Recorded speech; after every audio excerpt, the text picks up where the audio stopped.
We're looking at graphing functions using functional notation and trying to get a better understanding of what that functional notation gives us. So remember, functional notation is something that can be used when the equation itself is a function, meaning that each x is only going to generate one output y value. And we can see that happening here. Every x value that we plug in is only going to generate one y. That means that we're allowed to write it using functional notation. And as a reminder, functional notation is used as a replacement for the y value. So we first solve it for y, and in this case our equation's already solved for y. So in order to write it using functional notation, we can just replace that y value with f of x, and we're done. Now it's in functional notation.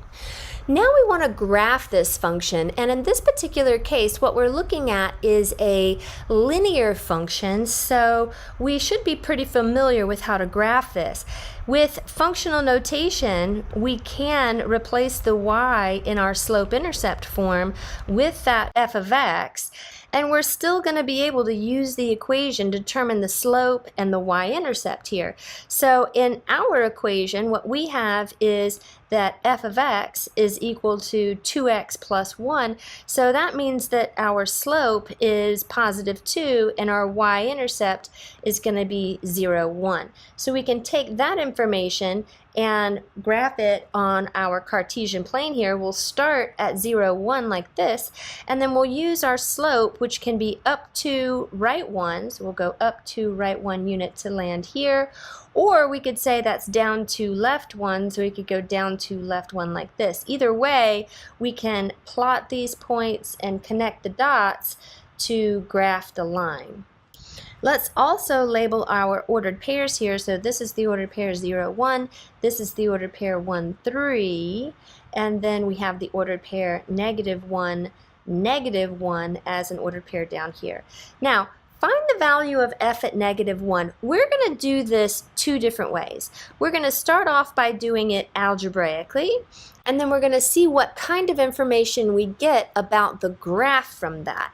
So f evaluated at negative 1, or f at negative 1, is going to give us the function itself, which was 2. Anytime we're plugging a number or an expression in for the x variable, that exact value is got to come out here. So we wouldn't have x's anymore because we've got negative 1 in that position, plus 1. So f evaluated at negative 1 is going to give us negative 2 plus 1, and the output of this function is negative 1. So when we say find the value of f at negative 1, that is the output of the function, and in this case also negative 1. So this would be the answer to the question, find the value of f at negative 1, just the negative 1. What that gives us is that this is going to represent the x value of an ordered pair on the graph, and whatever comes out is going to represent the y value of an ordered pair.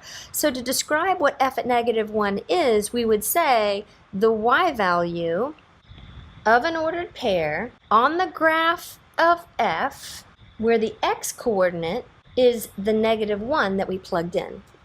So what we get out of the functional notation is a y value of an ordered pair.